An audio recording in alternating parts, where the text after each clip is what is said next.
Welcome to STL Nepal. Today we are going to discuss on accounting for cash and internal control. As the numericals is taken from the BBS first year Asmita's book publication. We discuss here this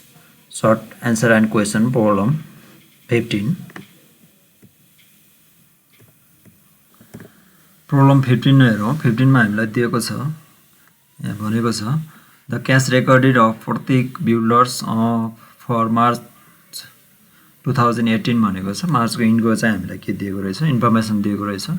March 1 को यो चाहिँ के भयो भने cash भनेको छ cash account यो चाहिँ के दिएको हो क्याश अकाउन्ट दिएको हो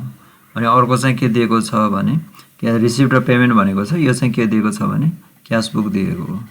यो चाहिँ हामीलाई क्याश बुक दिएको हो त्यो पार्टिकुलर प्रत्येक बिल्डर्सको अनि उले चाहिँ के भन्छ भने on March 31 2018 company receive the bank statement प्राप्त गर्यो भन्छ जुन यस अनुसार छ भन्छ मार्चको 31 मा बैंकमा गएर स्टेटमेन्ट लिएर आउँदा चाहिँ यस्तो देखिएको छ भन्छ यो फर्स्टमा चाहिँ डिपोजिट भनेर दिएको छ डिपोजिट एन्ड अदर क्रेडिट्सको अर्थ के हो डिपोजिटकै गरेको हो अथवा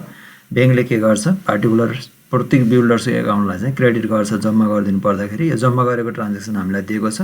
त्यसपछि अर्को चाहिँ ट्रान्ज्याक्सन हामीलाई के दिएको छ भने डेबिट गरेको अथवा पेमेन्ट गरेको चाहिँ के गरेको छ ट्रान्ज्याक्सन दिएर चाहिँ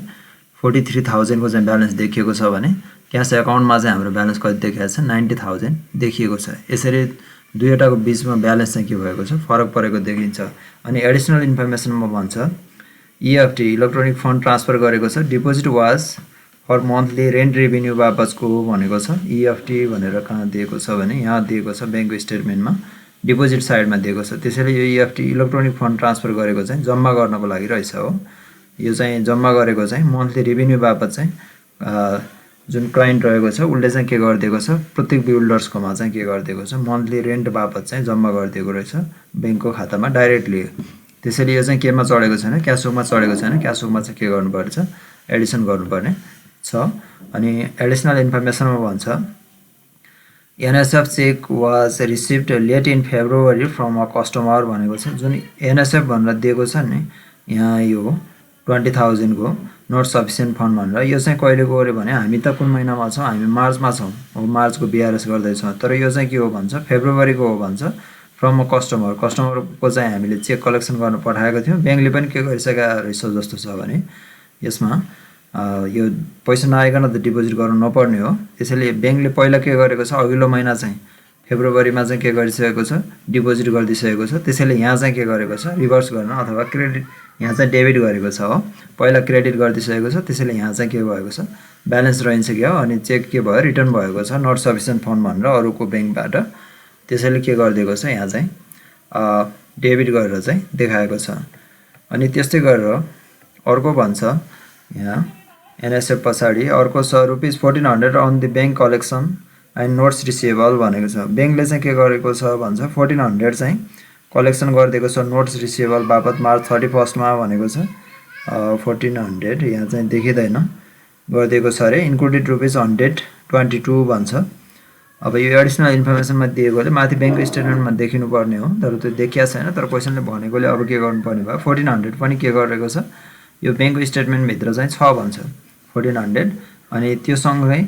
अर्को पनि के भनेको छ भने ₹122 पनि इन्ट्रेस्ट रेभिन्यू चाहिँ इन्क्लुड गरिएको छ भनेको छ अनि अर्को त्यसपछि IB मा भनेको छ द करेक्ट एमाउन्ट यो चाहिँ क्यास बुकमा देखिएको छैन त्यसैले यसलाई चाहिँ के गर्नुपर्छ एडिसन गर्नुपर्ने देखिन्छ the correct amount of cheque number was कतिको भने 605 को चाहिँ जुन यो यहाँ दिएको छ पेमेन्ट साइडमा 605 नम्बरको चेकको यो चाहिँ कति हो भन्छ भने correct amount payment on account ₹50,000 चाहिँ पेमेन्ट हो रे त्यो हो तर यहाँ चाहिँ कति दिएको छ भने the company's account was mistake only recorded for the cheque ₹5000 यो चाहिँ मिस्टेक अनली रेकर्ड भएको हुनुपर्ने चाहिँ यहाँ कति हो भन्छ 50000 अब यो सबै कुरा थाहा भइसकेपछि हामी फेरि के गर्नुपर्ने भयो यो चाहिँ भिडाएर हेर्नुपर्ने भयो हामीलाई रिकन्सिलिएसनको लागि आइटमहरु चाहिँ फाइन्ड आउट गरेर दिएको छैन हामीले अरु कुरा चाहिँ यो एडिसनल इन्फर्मेसन बाहेक अरु कुराहरु चाहिँ के गर्दै जानुपर्ने भयो हेर्दै जानुपर्ने देखिन्छ जस्तै रिसिभ साइडमा हेर्दाखेरि चाहिँ बैंककोसँग पहिला ब्याङ्कको स्टेटमेन्ट हेर्दा हुन्छ, किनकि जम्मा हुने कुरा चाहिँ के हुन्छ, ब्याङ्कमा चाहिँ बढी भएको हुनसक्छ प्रायः जसो। जस्तै अब यहाँ इलेक्ट्रोनिक फन्ड ट्रान्सफर गरेर के भनेको छ, 1000 चाहिँ ब्याङ्कमा जम्मा भएको छ भनेको छ। त्यसैले अब हामी ट्रान्जेक्सन भिडाउँदै के गर्ने, एडजस्टमेन्टतिर लागौँ। हामीलाई जुन यो ब्यालेन्स दिएको छ ब्याङ्कको स्टेटमेन्टको ब्यालेन्स चाहिँ 43,000, यो चाहिँ अनएडजस्टेड ब्यालेन्स हो। त्यसैले यो साइडमा के गर्दैछौँ, ब्यालेन्स लेख्दैछौँ। यो ब्याङ्कको ब्यालेन्स चाहिँ 43,000 चाहिँ के हुने भयो, अनएडजस्टेड ब्यालेन्स भयो। त्यस्तै क्यासको ब्यालेन्सको लागि क्यास एकाउन्टमा हेर्नु पऱ्यो, 90,000 दिएको छ। त्यस्तै क्यासको ब्यालेन्स चाहिँ ब्यालेन्स हामीलाई दियो 90,000। अब यसैमा के गर्नुपर्ने छ, केही कुरा चाहिँ एड गर्नुपर्ने हुन्छ, केही कुरा चाहिँ के दिएको छ त्यस अनुसार एड र लेस गर्नुपर्ने छ। अब यसमा फर्स्टबाट हेरौँ, डिपोजिट साइडबाट हेर्दै जाउँ। क्यास रिसिभ गरेर क्यास बुकमा चाहिँ 40,000 चढाएको छ। अब उसले चाहिँ ब्याङ्कले चढाएको छ कि छैन हेर्ने, यो 40,000 चढाइसकेको छ, यसलाई केही गर्नु परेन हो। त्यसपछि अर्को 10,000 चाहिँ के गरेको छ, डिपोजिट गर्न पठाएको छ, 10,000 ब्याङ्कले पनि गरेको छ, यसलाई पनि केही गर्नु परेन, रिकन्साइल। अर्को 20,000 जम्मा गर्न पठाएको छ, 20,000 जम्मा भइसकेको छ, यसलाई पनि केही गर्नु परेन। तर अब इलेक्ट्रोनिक फन्ड ट्रान्सफर गरेको कुरा र यो बिल कलेक्सन गरेको कुरा, दुईवटा कुरा चाहिँ के गर्नुपर्ने देखिन्छ, यसमा चाहिँ एडजस्टमेन्ट गर्नुपर्ने देखिन्छ। ब्याङ्कले चाहिँ के गरिसकेको छ, 1 लाख रुपियाँ चाहिँ यो चाहिँ रेन्ट इन्कम कि के भनेर यहाँ हामीलाई दिएको थियो, मन्थली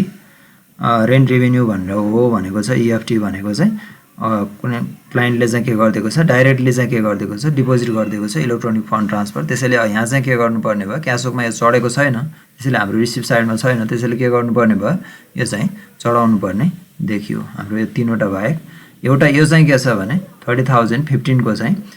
यो पनि रिकन्साइल नभएको देखिन्छ। यहाँ 30,000 देखिँदैन ब्याङ्कमा जम्मा गरेको। त्यसैले यो तीनवटा कुरा, एउटा यो अनि EFT को कुरा दोस्रो, अनि तेस्रो कुरा चाहिँ यो चाहिँ बिल चाहिँ के गरिदिएको, कलेक्सन गरिदिएको। यो तीनवटा कुरा चाहिँ के गर्नुपर्ने छ, रेकर्ड गर्नुपर्ने छ। फर्स्टमा यो 30,000 गर्दा पनि भयो।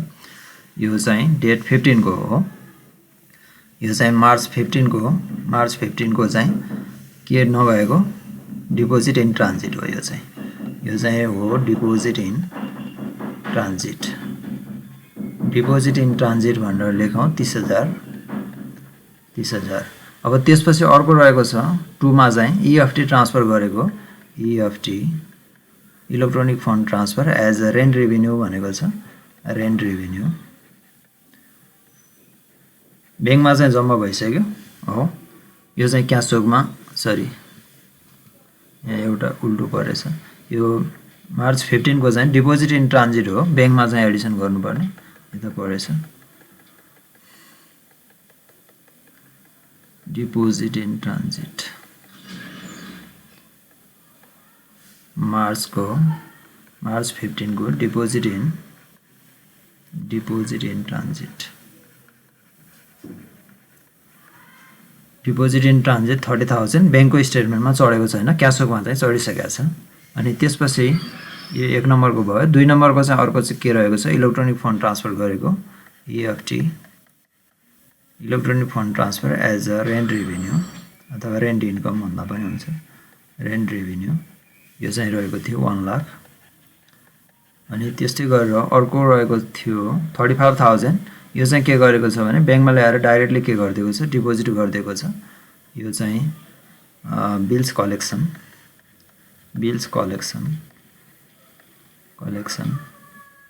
बाई ब्याङ्कले जम्मा गरिदिएको छ। कतिको भन्दा 35,000 को। अनि त्यसपछि यो बाहेक अरू कुरा केही छैन। यो सबै कुरा, तीनवटा कुरा एडजस्टमेन्ट गर्न बाँकी रहेको थियो रिसिभ साइडको। एउटा चाहिँ ब्याङ्कमा एडजस्टमेन्ट गर्नु बाँकी, किनकि डिपोजिट इन ट्रान्जिटमा रहेछ।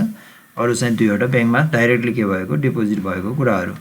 अनि त्यस्तै गरेर पेमेन्ट साइडमा हेरौँ। पेमेन्ट साइडमा हामीले चेक भनेर पठाएको, ब्याङ्कले पेमेन्ट गरेको छ कि छैन भनेर हेर्दै जाने। 50,000 यहाँ पेमेन्ट साइडमा 50,000 गरेको छ हो, यसको एडजस्टमेन्ट गर्नु परेन। अनि त्यसपछि अर्को 30,000 पठाएको छ,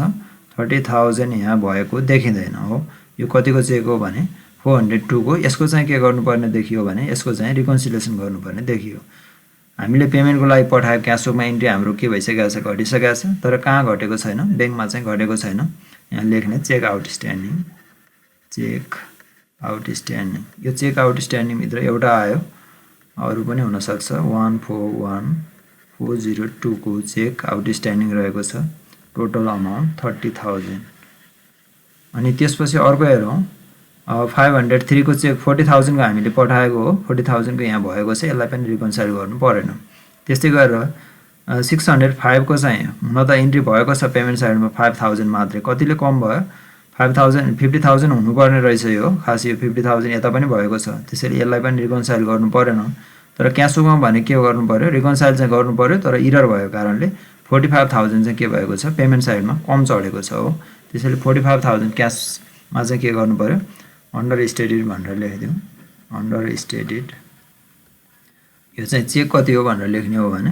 605 141605 यो चाहिँ अन्डर स्टेटेड भएको कारणले हामीले के गर्नु पर्यो 45000 चाहिँ क्याशबुकबाट घटाउनु पर्यो त्यस्तै गरेर अर्को चाहिँ रहेको छ 803 को 85000 भन्छ 803 को 85000 यसमा केही देखिएको यो 85000 पनि बैंकमा देखिदैन त्यसैले बैंकले पेमेन्ट गरेको देखिदैन यो पनि के रहेछ आउटस्ट्यान्डिङ रहेछ त्यसैले आउटस्ट्यान्डिङको दुईवटा भयो एउटा यो आउटस्ट्यान्डिङ 402 को अर्को चाहिँ यो बैंकमा नपुगेको चेकबुक पुरा भयो यो 14183 यो पनि चेक आउटस्ट्यान्डिङ भयो 85000 त्यसैले बैंकबाट के गर्नु पर्यो यो भुक्तान हुन बाँकी रहेकोले घटाउनु पर्यो त्यो बाहेक रिकन्सिलिएसन बाहेक पनि एनएसएफ लेखेर आएको नट सफिसिएन्ट फन्ड भनेर आएकोमा हामीलाई यहाँ क्लियरिफाई गरेको छ त भने सेकेन्डमा एनएसएफ चाहिँ कहिलेको हो रे भने फेब्रुअरीको हो भन्छ अनि फेब्रुअरीको बैंकले चाहिँ के गरिसकेको थियो यहाँ चाहिँ जम्मा गरिसकेको थियो होला अनि त्यसैले के गर्यो फेब्रुअरीमा डिपोजिट गरेको थियो अहिले आएर त्यो कस्टमरको अकाउन्टमा चाहिँ ब्यालेन्स देखिएन त्यसैले यो महिनामा आएर उले के गरेछ रिभर्स गरेछ यो चाहिँ मिस्टेक गरेकै हो बैंकले किनकि फन्ड नआइकन के गर्नु हुँदैन अकाउन्ट होल्डरलाई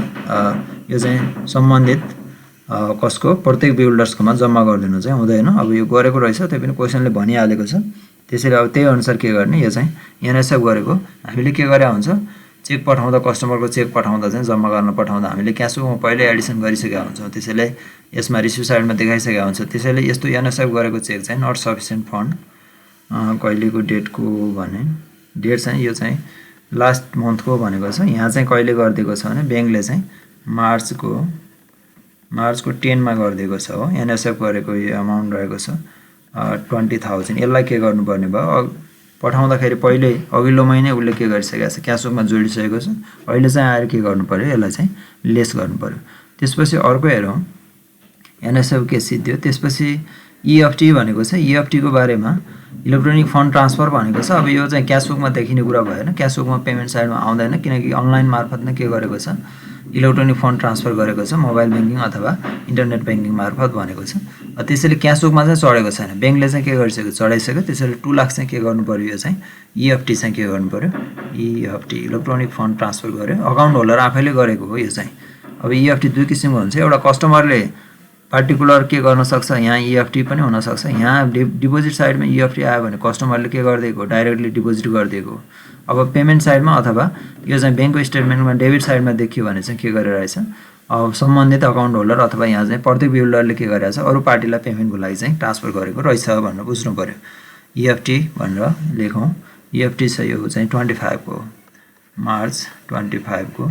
यो चाहिँ अमाउन्ट रहेको छ 2 लाख यसलाई पनि के गर्नु पर्यो डिडक्सन गर्नु पर्यो अनि त्यसैपछि अर्को चाहिँ 31 मा चाहिँ सर्भिस चार्ज लिएको छ भनेको छ बैंकले सर्भिस चार्ज यो हामीले क्याशबुकमा चढाएका छैनौँ बैंकले त चढाइसकेका छ त्यसैले सर्भिस चार्ज भनेर पनि के गर्नु पर्यो घटाउनु पर्यो सर्भिस चार्ज भनेर घटाउनु पर्ने छ 2000 अनि त्यसपछि अर्को यहाँ बाँकी रह्यो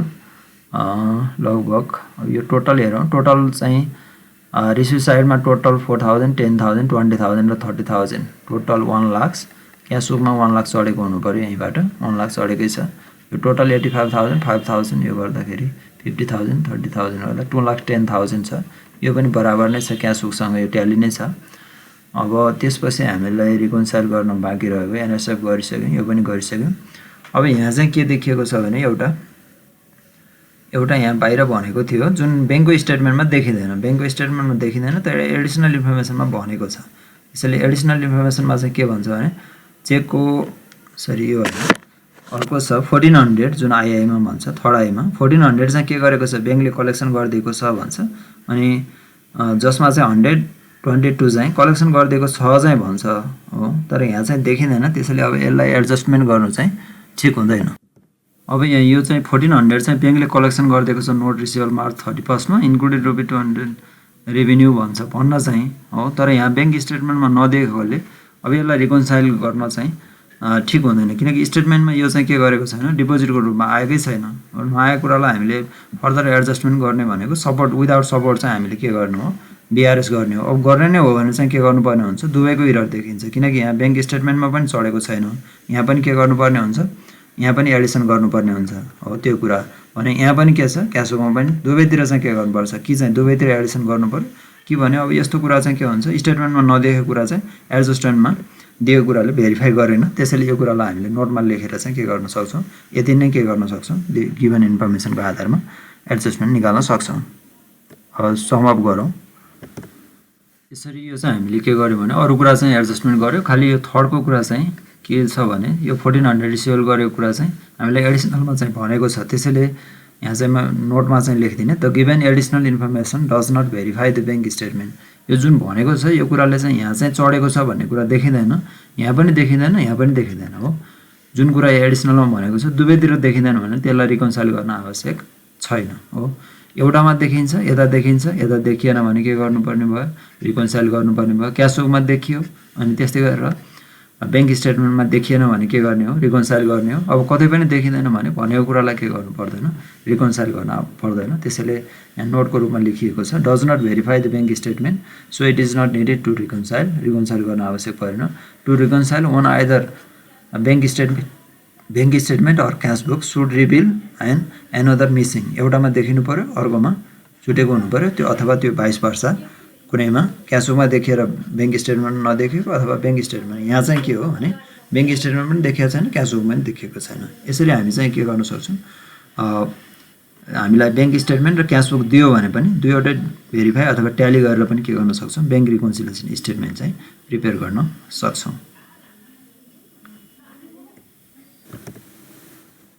Thank you for watching my channel. Don't forget to subscribe, share, comment and like for more videos and updates. Thank you.